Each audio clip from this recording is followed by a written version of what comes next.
Good morning, everyone. I hope you had a great worship yesterday. We'll look at Philippians chapter 4, verse 6 through 7. Anxiety usually remains quiet and hangs around in the background, and we all experience it. You feel it when you brush your teeth or on your way to work, maybe even while sitting at your desk, scrolling past another email that you don't want to answer. You can be with your friends, even joking, laughing, and still feel that anxiety brewing underneath it all. It's always so close.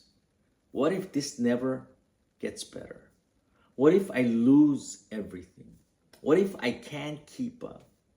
See, when you're anxious, you keep doing what you need to do, but it's just not the same. You wake up, you get dressed, you answer emails, smile at people, but it all feels so scattered and unclear. You're there, but not really, half awake, half focused, half believing things will turn out okay. And right into that anxiety-filled space is where Paul speaks today.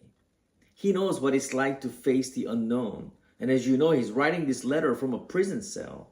He's locked up, unsure if he'll be executed or released. And somehow in that place, he writes with a kind of calmness that doesn't make sense. The kind of peace we long for but can't seem to hold on.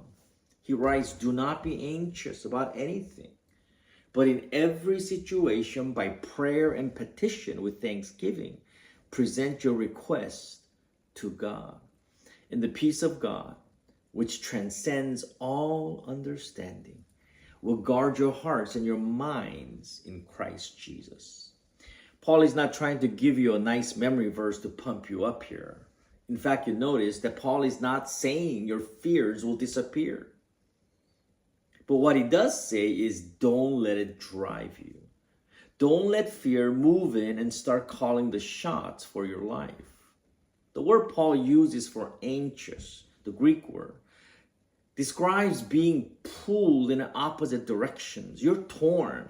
And if you've lived it, you don't need a definition for what anxiety is. You already know. When anxiety creeps in, your thoughts won't stay still.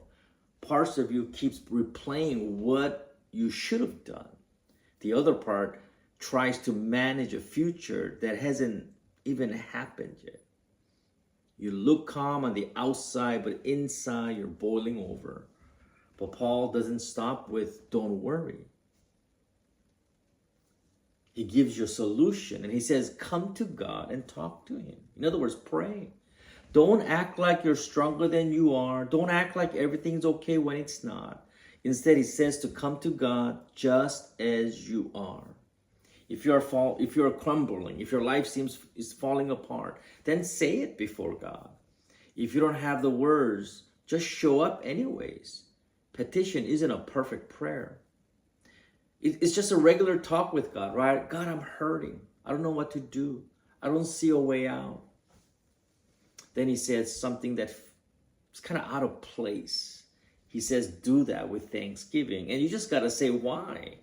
Why should I give thanks when my prayer's not answered yet? My life hasn't changed. But Paul says, you give thanks because God is still working. He's still holding you. He still sees you. Being thankful in pain doesn't mean you're ignoring the pain, but it means you're choosing not to let pain write your story. See, gratitude helps to root yourself in Jesus so you know that God is working even though you don't see it. You know that God is working even though you don't feel him. God is always working. There's this story about a man whose life was just simply not going the way he wanted it. Business was failing and bills were piling up. Every time he turned around, things got worse and he couldn't get his head above the water. A friend gave him a challenge. Write down every fear one by one, every what if, every worry, every anxiety, then pray over each one. Don't skip any. And after each fear, write one thing, just one, you could thank God for. You know what happened? A week later, half the problems had sorted themselves out. The rest were still there, but they didn't crush him way over him the same way. He could remain calm. And that's what prayer does. It gives your heart room to stay calm and in peace because you know that God is at work. You could try it. Grab a card or maybe a piece of paper. Write down one thing you're worried about. Below it, write a short prayer. You don't need to make it sound grand, right? God, I'm at my limit. That's as good as it gets, right? Or that's as minimum as it gets. But you can just write that. God, I don't know what to do. Then right under that, give God thanks. One thing. God, I'm thankful for this. Thank you for lunch. Thank you for a moment of quietness today. Thank you that I had a friend who texted me. That's it. Keep the card in your pocket, in your bag. Next time your mind starts to scatter and fear starts to crawl back in, touch that card. Not because it has some magical properties, but because it reminds you, I brought this to God already.